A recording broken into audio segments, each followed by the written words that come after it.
চলুন আজ শোনা যাক শীতের রাতের এক ভূতের গল্প।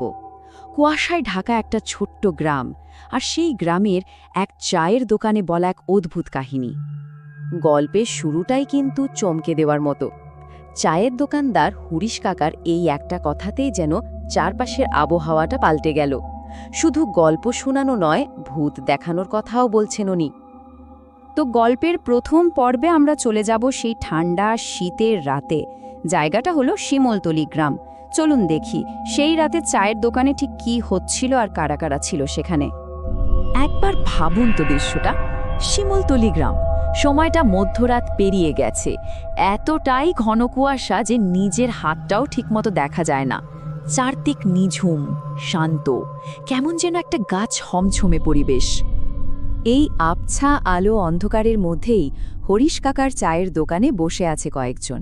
হরিশ কাকা নিজে বয়স্ক একজন মানুষ, বিয়ে থা করেননি, আর আছে দুই বন্ধু রাজেশ আর ঋষি। ওদের সাথে একটু পরেই যোগ দেয় অজিত, আর তার করা একটা প্রশ্নই সাধারণ আড্ডার মোড়টা পুরোপুরি খুঁড়িয়ে দেয়। আড্ডাটা বেশ জমে উঠেছিল। বিয়ে আর ভূত কোনটা বেশি ভয়ের, এই নিয়েই চলছিল তর্ক। আর ঠিক তখনই কথায় কথায় ছেলেরা হরিশ কাকাকে জিজ্ঞেস করে বসে, আচ্ছা কাকা, আপনি কি কখনো ভূত দেখেছেন? আর এই একটা প্রশ্নতেই যেন সব কিছু থেমে গেল। আর এই প্রশ্নটা শুনেই হরিশ কাকা যেন নিজের অতীতে হারিয়ে গেলেন। চলুন এবার বর্তমান থেকে সোজা চলে যাই হরিশ কাকার অতীতে, যেখানে জন্ম নিয়েছিল তার জীবনের একমাত্র ভালোবাসার গল্প।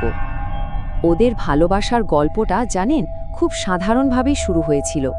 ক্লাস 9-এ পড়ার সময় অনাথ হরিশ প্রথমবার ভালো করে খেয়াল করে নীরুকে। তারপর তার চায়ের দোকানেই চলত দুজনে দেখা করা, একসাথে চা খাওয়া আর ভবিষ্যতের স্বপ্ন দেখা। কিন্তু সেই স্বপ্ন সত্যি করার জন্যই হরিশকে কলকাতায় যেতে হয়। কথা দিয়ে যায় সে আবার ফিরে আসবে। হরিশ কাকা যখন নীরুর কথা বলেন, তার গলাটা অন্যরকম শোনায়। তার নিজের মুখ থেকেই শোনা যাক কি ভীষণভাবে ভালোবেসেছিল সে নীরুকে। এই স্মৃতিটাই যেন তার বেঁচে থাকার সম্বল। কিন্তু সব সুন্দর গল্পের শেষটা কি সুন্দর হয়? গল্পের সুরটা এবার বদলাতে শুরু করবে। 1 বছর পর হরিশ যখন বুক ভরা আশা নিয়ে গ্রামে ফেরে, তখন তার জন্য অপেক্ষা করছিল এক ভয়ঙ্কর সত্যি। কলকাতায় হরিশের জীবনটা মোটেও সহজ ছিল না। পড়াশোনা আর কাজ এই করে একটা বছর সে গ্রামে ফিরতে পারেনি, কিন্তু নিয়মিত চিঠি পাঠাতো নীরুকে। অথচ অদ্ভুতভাবে কোনো চিঠিরই উত্তর আসেনি।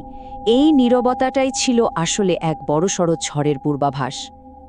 আর ঠিক তখনই গ্রামে ফেরার পথে বন্ধু রঘুর মুখ থেকে হরিশ এমন একটা খবর শুনল যা ওর পায়ের তলার মাটি সরিয়ে দেওয়ার জন্য যথেষ্ট ছিল। রঘু জানালো 3 মাস আগেই নাকি নীরুর বিয়ে হয়ে গেছে। কিন্তু কিভাবে সম্ভব? কি এমন ঘটেছিল যে নীরু তাকে কিছুই জানালো না? মাথাটা পুরো ফাঁকা হয়ে গিয়েছিল হরিশের। দিশেহারা হয়ে সে ছুটে গিয়েছিল সোজা গ্রামপ্রধানের বাড়ির দিকে। কিন্তু সেই অন্ধকার নিস্তব্ধ বাড়ির সামনে দাঁড়িয়ে সে এক অদ্ভুত অলৌকিক ঘটনার সাক্ষী হয়। কে যেন তাকে ডাকছে। না, তাকে নয়, নীরুর নাম ধরে চিৎকার করছে, নীরু, নীরু। তাহলে কি ঘটেছিল নীরুর সাথে? এবার সময় সেই রহস্যের সমাধান করার। যখন হরিশ ফাইনালি তার ভালোবাসার মানুষের আত্মার মুখোমুখি হয় আর জানতে পারে সেই ভয়ঙ্কর সত্যিটা। নীরুর আত্মাই হরিশকে সবটা খুলে বলল, একটার পর একটা ভয়ঙ্কর সত্যি। কিভাবে গ্রাম প্রধানের মানসিক বিকারগ্রস্ত অত্যাচারী ছেলের সাথে তার জোর করে বিয়ে দেওয়া হয়, কিভাবে প্রতি রাতে তার উপর চলত অকথ্য অত্যাচার। হরিশের পাঠানো চিঠিগুলো তার চোখের সামনেই পুড়িয়ে ফেলা হতো। আর এই যন্ত্রণা সহ্য করতে না পেরেই সে প্রথমে গ্রাম প্রধানকে বিষ দেয়, আর তারপর সেই বিষ খেয়ে নিজেও।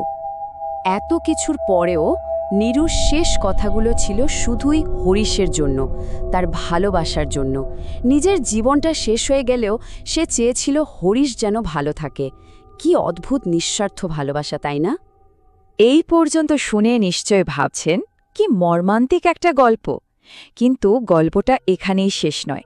চলুন আবার ফিরে আসা যাক বর্তমানে, হরিশের চায়ের দোকানে। কারণ গল্পের আসল চমকটা তো এখনো বাকি। হরিশের জীবনটা কিন্তু একেবারে অন্যরকম হতে পারত। সে কলকাতায় একটা ভালো চাকরি করতে পারত, নতুন করে জীবন শুরু করতে পারত, কিন্তু ও বেছে নিয়েছে নীরুর স্মৃতি আগলে বেঁচে থাকাকে। তার এই চায়ের দোকান, তার এই সাদামাটা পোশাক, সব কিছুই আসলে নীরুর ভালোবাসার প্রতি তার এক নীরব আত্মত্যাগ। হরিশ যখন গল্পটা শেষ করে, ও জানায় যে ও একা নয়, আসলে ও কোনো দিনই একা ছিল না। প্রতি রাতে নীরুর আত্মা ঠিক এই চায়ের দোকানেই তার কাছে আসে, তারা একসাথে বসে গল্প করে, ঠিক যেমনটা করত কৈশোরে। ছেলেরা তো প্রথমে বিশ্বাসই করতে পারছিল না। হরিশ তখন তাদের নিজের চোখে প্রমাণ দেখতে বলে, আর তারপর তারা লুকিয়ে যা দেখল তাতে তাদের রক্ত জল হয়ে যাওয়ার জোগাড়।